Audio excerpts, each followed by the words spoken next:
जितना प्रयास किया जा रहा है जब हालत है पड़िएगा पर राहुल जी की सदस्यता का जाना या उनकी सदस्यता का वापस आना ये नैतिक विषय कभी रहा ही नहीं है।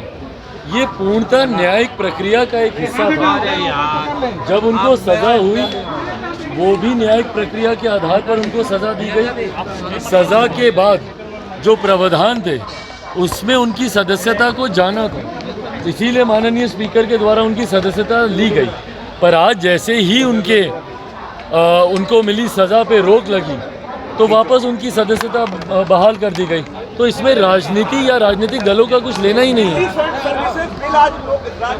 आम आदमी पार्टी पावर छीना जा रहा है भाई, फोर्सफुली पावर छीना जा रहा है। कौन सी पावर छीनी जा रही है इसमें बताएं ना, कि इसमें दिल्ली की जनता के हित का कौन सा हनन हो रहा है जिसको लेकर मुख्यमंत्री केजरीवाल जी को इतनी चिंता है।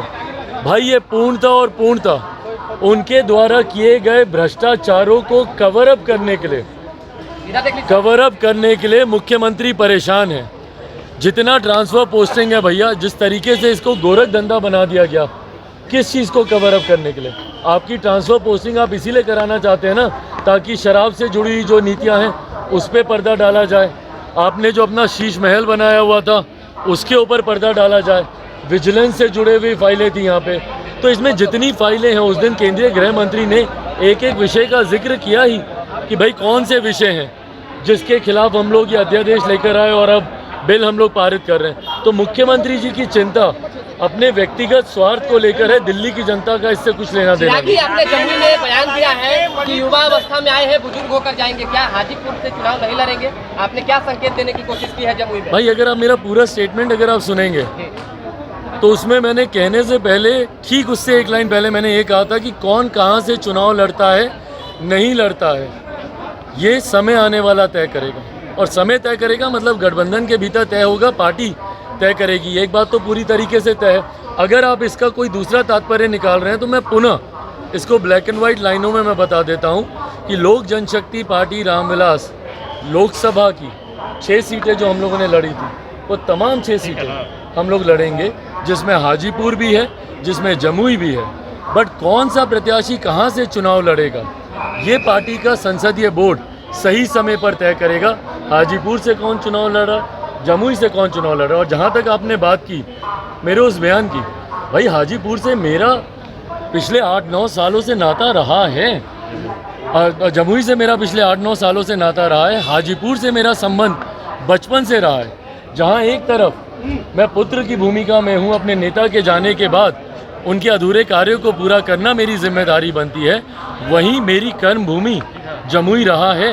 जमुई लोकसभा का ध्यान रखना ये भी मेरी जिम्मेदारी है। तो ये बात मैं हर बार मैं जमुई के लोगों को कहता हूँ कि भाई मैं युवा अवस्था में आया था और बुज़ुर्ग बनकर ही यहाँ से मैं जाना चाहता हूँ। बट वो बुज़ुर्ग सिर्फ सांसद के तौर पर हो, भाई जमुई की जनता ने मुझे एक बेटे के तौर पर भी अपनाया, भाई के तौर पर भी अपनाया।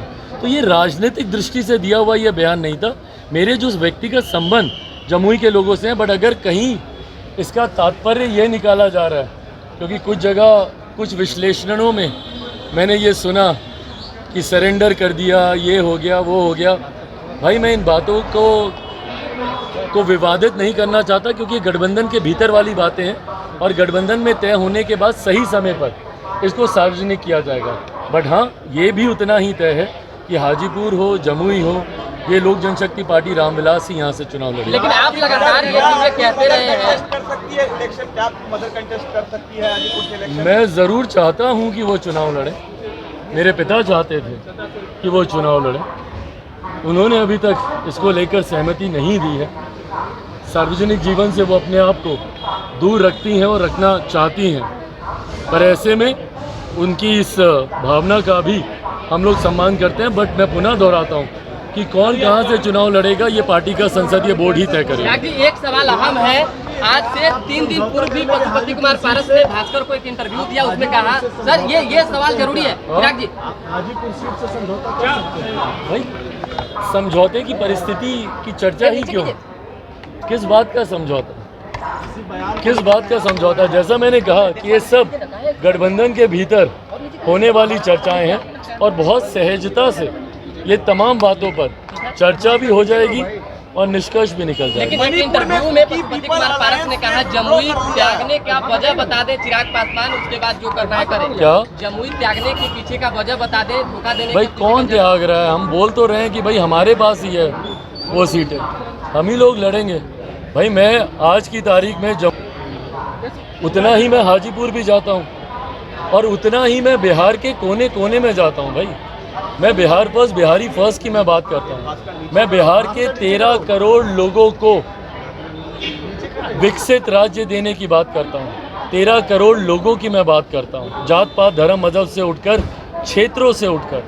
तो ऐसे में हाजीपुर हो, जमुई हो, पूरा प्रदेश, उसके लिए हम लोग बिहार फर्स्ट, बिहारी फर्स्ट का हम लोग विजन लेकर आए। सवाल है, मणिपुर में कुकी पीपल अलायंस ने बीजेपी के साथ विड्रॉ कर लिया है, जो वायलेंस हुआ, क्या कहिएगा? आप सांसद है, आपकी भी पार्टी वहाँ पे मणिपुर में है, क्या कहिएगा? भाई हम लोग बहरहाल ये गठबंधन के घटक दल का अपना निर्णय है, जिस तरीके से उन्होंने समर्थन वहाँ से वापस लिया है। बहरहाल मुझे लगता है कल से मणिपुर के विषय पर चर्चा इससे पहले ही हो जाती, अगर विपक्ष अपनी जिद पे नहीं अड़ा रहता और सिर्फ प्रधानमंत्री जी को जवाब देने के लिए बाध्य करने की दृष्टि से वो लोग अविश्वास प्रस्ताव लाने की जिद नहीं करते, तो बहुत पहले चर्चा हो गई होती। इस पे निष्कर्ष भी कुछ ना कुछ निकल के आता, चर्चा से सबको लाभ ही होता। पर बहरहाल कल से इसको लेकर चर्चा है। मुझे लगता है जितनी भी सरकार से जो भी जवाब की अपेक्षा